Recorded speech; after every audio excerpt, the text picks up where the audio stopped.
Here we go, folks. Today I got a good guest for you. Mr. Matt Treacey in the house, email marketing strategist, wizard, consultant, expert. This dude is the real deal. He's the author of Natural Orders. And let me just tell you something right now, Matt. I'm pumped to have you here because this is going to be a topic that can make people a lot of money. All right. So let's get into it. Matt, welcome to the show. Thank you very much for having me. Yeah, really excited to be on here. Got a lot to share. I love it. I love it. So give me a little bit of your background. You have the book, Natural Orders. You're an email marketing strategist. Talk to me a little bit more about what the book's about, what you do, and a little bit of that backstory. Yeah, so sometimes the first thing people ask me is about the title, right? What is Natural Orders? It's a bit of a play on words. I mean, it's natural orders in terms of like it's an evergreen strategy for your email, the email side of your business, especially for authors. So I work specifically with nonfiction authors in business and finance, ostensibly.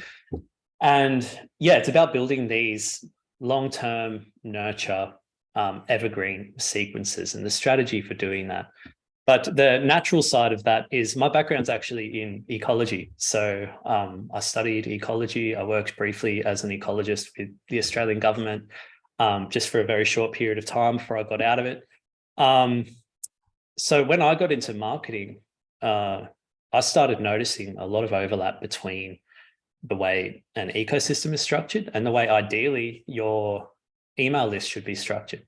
So, I mean, there are a lot of overlaps. So, I mean, there's some things in marketing that are pretty superficial. You have a niche both in an ecosystem, you have a niche in marketing. You have these different traits that different businesses have to succeed or fail. There's some of these more superficial analogies. And I was always aware of them getting into marketing. I was like, oh, maybe my degree will come in handy in this in this career change. But honestly, when I go into email, it all started to make sense because your email list has a lot of the characteristics that a natural ecosystem has. So like your rate of entrance, like deaths, mortality, just a lot of things like that make it similar to an ecosystem on the foundational level. And I found once I started treating it like an ecosystem in terms of just nurturing people so they stuck around for a longer time, so I didn't unsubscribe straight away, really nurturing different metrics from what people would typically do, I found I had a lot greater success. And that was true in the early stages of building a list all the way down to when you're expanding the value of a customer. Yeah. Yeah. This is good stuff, dude. This is good stuff. So I want to know, I would love to know a little bit about this is you specialize with nonfiction authors, helping them with their email marketing strategy. When people are getting their book, at what point do you feel authors need to be starting to collect email addresses? Have you found that there's a right time in the process before the launch, during the launch, post-launch, all of the above? And does the strategy change at each one of those phases? Yeah, so there's a lot there. If you're a first-time author, it may be so. Yeah, the answer is completely different based on whether you're a first-time author or a subsequent author, right? So let's break it down for first-time authors for now, and Yeah, we can go deeper in a bit. definitely. So your greatest asset at launch is going to be your email list by far. And the way I launch my own book and the way I've worked with several other people to launch books is you should be building that list while you're actually writing the book. So build like an early reader team. So I call it the shitty first draft, it's 50,000 words, pretty rough. I sent that to maybe 2 or 3 people who I didn't care if they judged me to tear it apart and see if see just their candid feedback, right? But the second draft, I had a team of around 10 people, and these people are all going on your email list and they're all invested in, or partially invested as much as you can be in the success of your book, right? And then by the time you do your 3rd or 4th draft, you might have 50 people around you. And it doesn't sound like a lot, and it's not a lot of people in terms of an email list, but for the success of your book, for people who are going to leave a review, who are going to share it with their audiences, that can be significant. Ideally, what you want to be doing is blogging out your book at the same time as you're writing it and using that as a way to build your list even further. And by blogging out, I mean, a few years ago that might have worked on its own. Now it means possibly repurposing all that content for social, everything you can do to build that early reader launch list and having bonuses when you go to market, and making that launch as big as possible. And that's going to be the foundations for your email list, which is going to pay dividends down the road when you write a second book, when you offer products or services off the back of that book. And when you're writing your first book, okay, I want to stick here for a second because I think you're bringing up some great points of how to bring people on. Let's say you write your book. One of the things that I love doing in my book is including a lead generation page in the front. And I do this for a few reasons, but also I give free resources throughout the book, right? And so I get them to opt in from my book. What are your thoughts on where people should invite people to join their email list in their book? And then once they're on the email list, what does the initial nurture sequence look like? Yeah, absolutely. And what you mentioned is, yeah, it's classic tactics, and I'd recommend it to anyone who's written a book. Because, put in content upgrades or opt-ins throughout the book and make them as strong and as valuable as possible. And this is something that applies to any opt-in on your site, anywhere you're trying to get email addresses. Just to dwell on this little point for a bit before going into the nurture side. Make the opt-in hyper specific to what you're talking about and something that really builds on the value of what you're talking about. So for example, I'll just use my opt-in, which converts pretty well in my book, actually.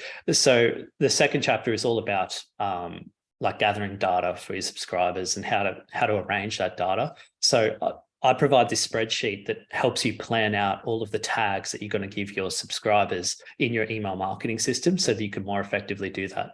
And I mean, if I didn't give them that spreadsheet, and people want to implement the advice from my book, then that's something that they have to maybe build themselves or figure out on their own. Whereas if they give me their email address, they get this tool. It's a good tool for them that's super valuable, something I could probably charge for. And I mean, people who have downloaded it have written to me and they've said, look, this has been really valuable. So something like that goes above and beyond. And the more above and beyond you can go in your opt-in, the better the conversions are going to be. So I call that traffic to subscriber conversion, TSC. And if you've got a page on your site that is, I don't know, it's the 80-20 rule, right? So there's a page on your site that's getting 80% of your SEO traffic. Just whatever that search term is, build a really specific opt-in, like a whole course if you want. Honestly, it's worth it, because the average traffic to subscriber conversion is 1.95%, and that's absolutely terrible. The easiest way to get more email addresses on your list isn't by getting more traffic, it's by increasing your TSC. It's a much easier lever to pull. You can get that up to 15, 20, 25%. I've seen 30% if it's a really good opt-in. And that's way easier than increasing your traffic, right? And the same thing applies for your book. So just on that point, make sure you do something really hyper specific and valuable. But talking about the nurture side of things, so to answer your original question, look, I mean, the number one rule, don't spam people. Do not send people offers as soon as they come onto your list. And this is especially true for authors, right? I guess a lot of the people listening to this are probably selling services or maybe some products like courses or something on the back end of their book. When someone comes onto your list, they're more than likely going to be what I'd call problem aware. So going back to the 5 stages of awareness, Eugene Schwartz, classic breakthrough advertising. I mean, you have an unaware prospect, problem aware prospect, solution aware, product aware, most aware. When someone comes onto your list as an author, they're somewhere in between problem and solution aware, and that's where you need to meet them. I think is a Grant Cardone, enter the conversation going on in your prospect's mind. You need to talk to them at that point. You can't send them offers for your course or offers for your services straight away. And I actually think this is one of the most powerful things about email marketing. I mean, there's a lot there, right? You own your audience, you expand the LTV, you own their data.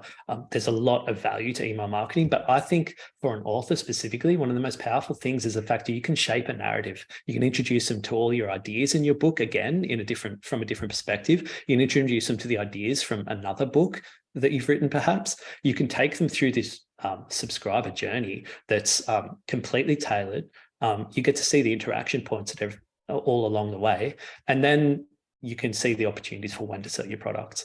So that's a long-winded way of answering your question, but without going into too specific Yeah, detail. dude, no, this is great because and I want to kind of share people kind of the sequence that I use a little bit, and then I want to dig into some more of the depth stuff. So if someone reads my book very early on, they have a chance to opt in for the resources. Now, one of the things that we did in my latest book is I gave them over 10 free resources in the book, and they only had to download one to get access to all 10. And so people are finding it super, super valuable. And then we give specific ones throughout the book. Once they're there and they opt in for that, then they're going to receive an email on the back end of it. This is what you're talking about when you start to meet them where they're at. And this is something that I'm excited to dig in a little bit more about what that looks like. But once someone opts in for our resources, they'll receive an automated email. Hey, thanks so much for doing this. And then we will consistently reach out to them about the book and guide them through a journey. And then at some point, we'll invite them to take the next step, whatever that may be. And that's how, in our case, we make them aware of our opt-ins, we convert them into a subscriber, and then we are able to nurture them, ultimately leading to a call or a conversion or a sale or just a response, right? Like there's all these different call to actions that you can have. What I'm curious to know about, Matt, is like you specialize in this for nonfiction authors. So once someone is on your email list, what is the cadence that people should be reaching out to people? What should be the way they communicate? How do you know the difference between the 5 stages of that you were just talking about of where they're at? Like, walk us through how to build out that relationship with your email list. Yeah. Okay. So, I mean, first, let's preface this by saying every business is different. I've written in my book some advice, some standard sequences that are really good places to get started. But you really need to look at what your value proposition is, who your audience is, and then tailor it to them. I repeat that a lot throughout the book because there's no one size fits all solution. That being said, there is a sequence I typically like to start with. I call it an awareness sequence. So I mentioned earlier these 5 stages of awareness. So the passage from problem to solution awareness, that's one sequence, right? And then what you can do is, based on the engagement that your subscribers have with the emails in that sequence, if people are showing engagement, they're showing that they're interested in what you're saying, you can then use that as a sign to graduate them to the next stage of development. So if someone starts off in the problem aware sequence and they've engaged with, let's say, 5 out of 8 of those emails, you can use that as a flag to graduate them to the solution aware sequence, give them a tag, drop it into the next sequence. The messaging gets a little bit tighter. And then from there, you can see who engages with those emails, with that messaging, seeing who's responding, and then drop them into a product aware sequence, which is where you're introducing your products. That's how you take that customer development and you put it into practice without annoying people. And this is the absolute golden thing with email. Do not annoy people. Like if you're not sending timely, relevant emails that are valuable to people, then it's spam. And you do not want to be sending spam, especially as an author, because it's your most valuable asset in your business by far. Yeah. Oh my gosh. Like this is getting deep quick and I freaking love this stuff. Okay. So I want to talk about this, Matt, because you're talking about a lot of different things when it comes to kind of segmenting, kind of giving them different sequences. Are you saying, and this for a lot of people that are newer or they're, the general population from what I've seen is people have an email list. They send 1 email a week or 1 email a day if they're doing that approach. And they're just sending everybody the same email at all times, right? That's what you traditionally see. But what you're talking about is you're talking about getting it to that next level, right? You're talking about getting into that next tier. So can you elaborate a little bit more on, let's say everyone opts in for the same opt-in. How do you now segment them or direct them to where they need to go? And how does that actually, how do you actually create all that? What does that look like? Yeah, I mean, you hit the nail on the head. It's something that has to grow organically over time, right? It's just the analogy. So the newsletters are great. So a lot of people are sending this 1 email a week. I'd say the people who don't engage with any of these emails in the sequence I just described, drop them back into their newsletter and send that to just everyone, right?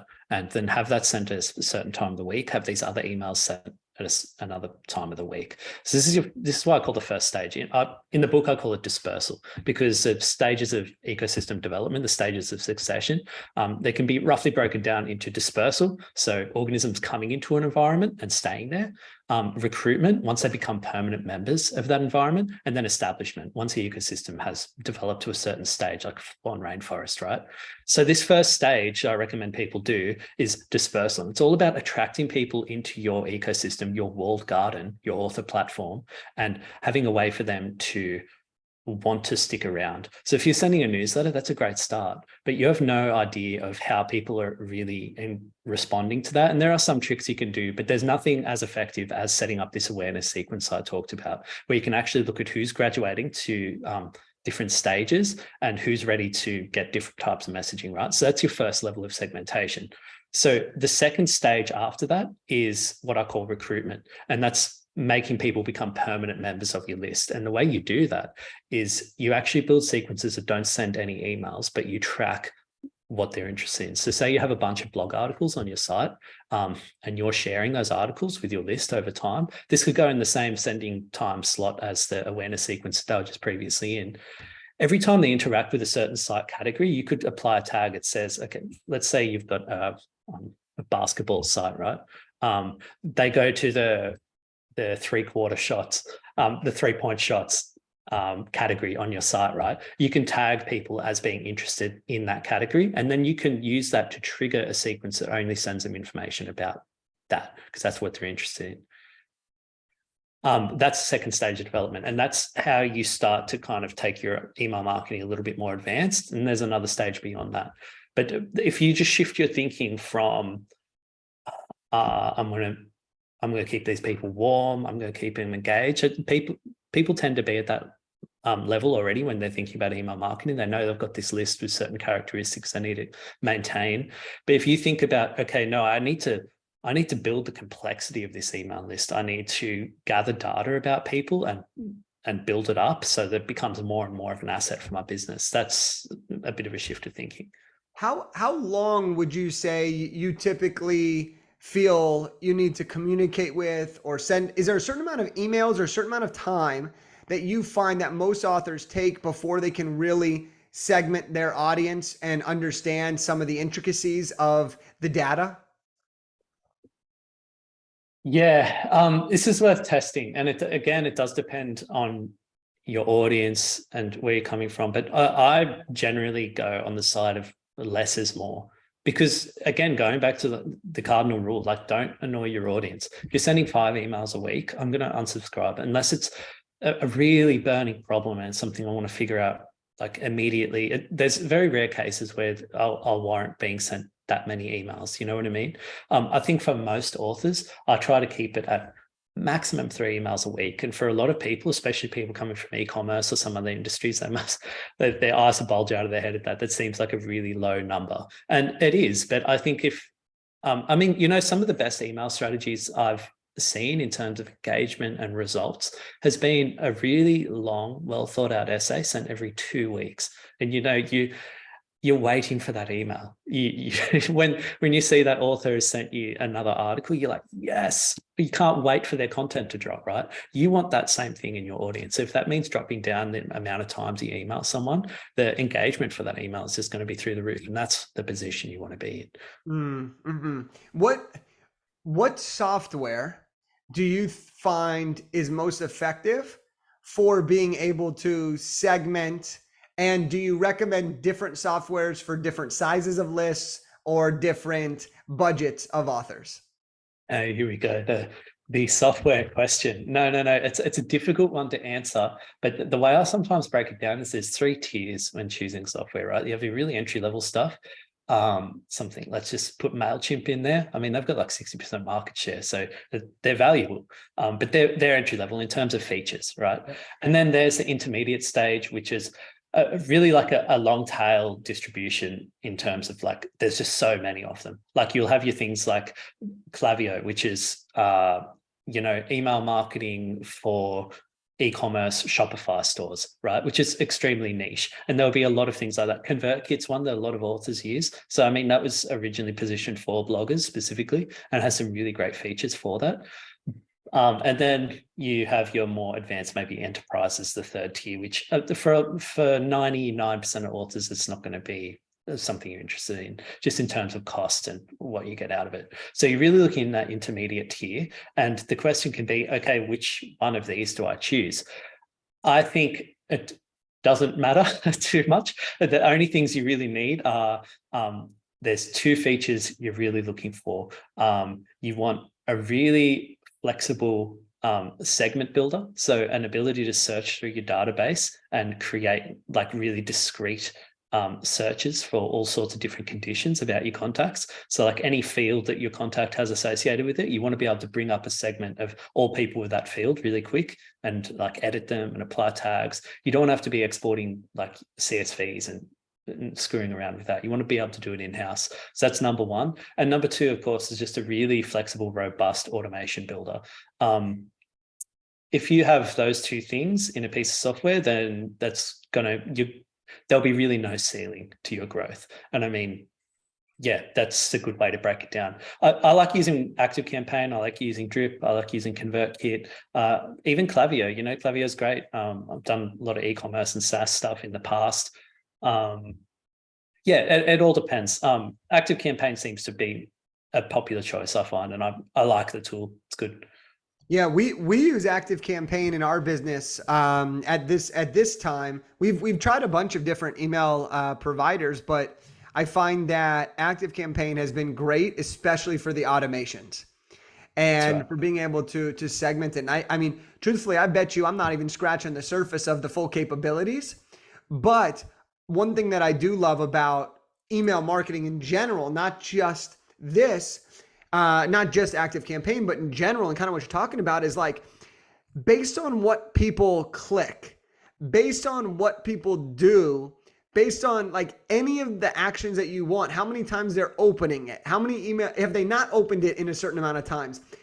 For all of you guys that are listening, you can now segment your email list based on any of the actions that they do. And so I'd love to know, Matt, like, what are some of the key triggers that you use to help with basic segmentation? Yeah, so I already spoke about that awareness sequence, right? And just graduating people through the different stages of development. That's a big one. And that's a really good place to start for most people. And that's like your initial segmentation.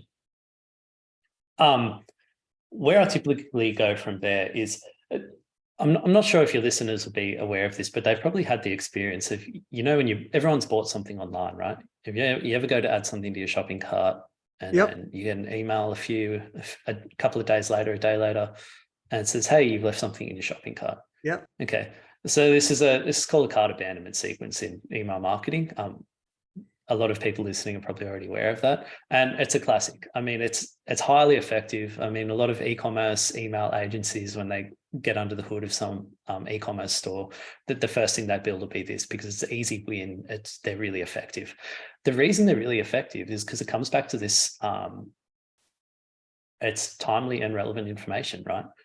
They have sent a super personalized email at just the right time. So they convert really well. So what I recommend is that there's actually I break it down as like there's 4 types of abandonment sequence that every business should be building. So what you do is you just break down the purchase stage of your customer journey, and then you intercept them at every point of that stage. So let's just use the e-commerce store as an example again. So you go onto the site, you start in a category, you're browsing a category. Then you go into a specific product, you look at the product, then you decide if you want the product, you add it to your cart. And then if you decide you want to make that purchase, you go to checkout, right? Let's just break that down to 4 stages of your purchase journey. So what you can do in the back end, and this is e-commerce, but it applies to authors, is you can build sequences for every single one of those stages that tracks what's going on. So you build a category abandonment, you build a product abandonment, you build a cart abandonment, you build a checkout abandonment. And this same thing applies to authors in the sense that, let's go back to your site, a basketball site, right? You've got all these different categories. you can build a category abandonment for your site, even if it's just full of articles, right? You can build a product abandonment if you have a services page or if you have a course page, right? And then there's the same checkout and add to cart sequences there for anything on your site that can actually be purchased. Or if you're sending an offer in the product aware stage and you send someone to an offer, you can have that cart abandonment sequence running in the background there. But the crucial thing is you don't have to send emails in these sequences. You can just have them running in the background and say, okay, Jake has gone to this category on the site, and we're not going to send him an email about that, but we're going to put a tag on. Or he's been to this services page. I'm just going to put a tag on that he's been to this services page. Then what you can do, you can create a cohort or a segment and then have a dedicated campaign. So everyone who's been onto that page on the site in the last 6 months, right? And that's when you get really powerful stuff. So you can see who the most engaged people on the list are. It's like 80-20 again, right? You can see where the value is on your list and then directly engage with it. Yeah, and what this does, everything you're talking about, I mean, this is so good because what it does is it allows you to meet the people where they're at, right? And this is kind of like the theme of everything you've said is like, you just get to meet them. So if they do this, they're interested. Message them about this, right? Somebody who's on the front side of things doesn't want you to send them something that's not related to them. They want you to send something that matters to them. And when you do these things, when you create tags, when you put them in different lists, like when you use a variety of the features that these platforms have, you're able to hit them with the right emails at the right time so that they feel heard, they feel seen, they feel appreciated, which then allows them to want to do more action with you, want to do more business with you, want to share what you have to do. And it doesn't have them leaving because you're spamming them all of the emails. You're only sending them what's necessary for them, or you're only providing them with the offers that they need at that time. Man, I'm so glad you said it. Like that's exactly it. I'm all about simplicity. And I mean, there's a lot of buzzwords with this stuff. I mean, personalization, for example, I mean, when you break down what personalization is, it's like I said earlier, it's a timely and relevant message. And if you send a timely and relevant message every time, you're sending personalized emails. And there's depth to the way you can personalize an email, like I've spoken about. But the biggest mistake I think people can make, or there's a few mistakes, but probably the biggest one is, trying to design this masterpiece automation from scratch, is really big, complex thing. Always fails. I mean, you can't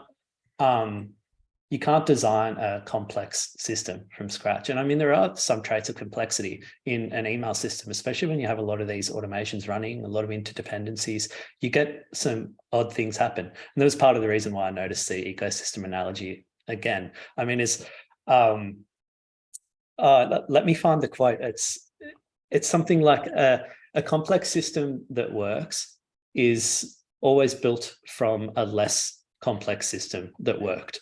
Right. And that's the only way to do it. That's why I build up these, you start with the awareness sequence, it's your initial engagement, you're tagging people. I call that a semantic layer. Like you're adding tags to describe the actions of people that are important to you. And then you use that to build this second recruitment layer of the abandonment sequence that I'm talking about. And then what that does is it reveals where the value in your list is. And that's the final stage, capitalizing on that value, expanding the value of your customers and your subscribers. I love it. I love it. So when you look at it, Matt, here, I know we're getting ready to wrap up. All this information, you've given us so much tactical stuff, real good stuff that's so good. I love this shit. I could go all day long. But for people that want to listen to this again, but for them to get more information, where can they get your book so that they can actually see everything that you're talking about and the different phases and all these different things? Yeah, absolutely. I mean, I'm on Amazon, but the best way to find it is naturalordersbook.com. There you go. There you go. And besides the book, right, this is what you do. So how do you actually help people? Do you help them create these automations? Do you help them curate what types of emails? How do you actually work with people when they're ready to expand their email marketing presence? Yeah, so I work with authors to improve their email marketing strategy. So looking at where they currently are, seeing if their list health needs any improvements. So doing like an initial audit if required. If they've already got the foundation sorted, then doing a deep dive into the strategy and figuring out where those opportunities are for going through those 3 stages of development, and the best way to tailor it specifically to their business, right? Like I said, every business is different. Yeah. Coming up with a way that really gets their narrative across in a powerful way, and while also turning those subscribers into buyers, hopefully. Yeah, and I have one more question before we wrap up, and that is how much money can a good email strategy, like, because some people I could see are like, well, I don't necessarily need this. Like, I just do it because I just want to keep chatting with people, and I know everyone tells me it's important, but like I've never really seen a return on it, right? Like that's what people think. How much money can you actually make from your email list, and how valuable is it, like, financially? Oh, mate, it's the number one thing in your business. I mean, what is it? The J. Abraham quote, there's only 3 ways to improve the business, right? So get more customers, increase the average order value of those customers, or get more purchases from those customers, right? So everything you do in marketing, if you're not focused on your email list, will be focused on the first of those. The only way to reliably do the other 2 of those is through your email list. You need the data, you need to own that relationship, and you need to have long-term nurture to be able to expand average order value and to get in repeat purchases. And I'll tell you what, those are the 2 most powerful levers that you have in an email list. Once you start getting to that 3rd stage, the establishment stage, and you know where those really valuable customers are, exactly who they are, because they've interacted with things, they've bought things from you before, you can target them with very timely and relevant sequences and expand the value through repeat purchase and average order value. So to answer your question in a long-winded way, there's a lot of money to be made potentially if, again, depending on your products and what you're offering. And yeah, that's where the money is. I love it. I love it. So fill us in. Okay. You told us where to get the book, naturalordersbook.com. How do we get in touch with you? How do we get on your email list? Like, tell us where to go and how to follow along. Yeah, so naturalordersbook.com, that will take you to my site. Just press the home button there. That'll take you to the front page, and everything you need to know will be right there. Amazing. Amazing. Well, hey, look, I've appreciated you coming on the show. It's been an absolute pleasure to dig in and talk all things email marketing strategy with you. And for everyone that's listening, like, don't underestimate the power of your email list. Whether you're a first-time author and you're just building it, or whether you're an author who's got multiple books, an email list can be really, really powerful. So pick up a copy of Mad's book, Natural Orders, and start learning this stuff. And if you want some help in how to do it, reach out to him. All right, that's what he does. So I appreciate you, Matt, for coming on. And for all of you, though, that enjoyed this episode, I'll see you on the next one. Peace. Thank you.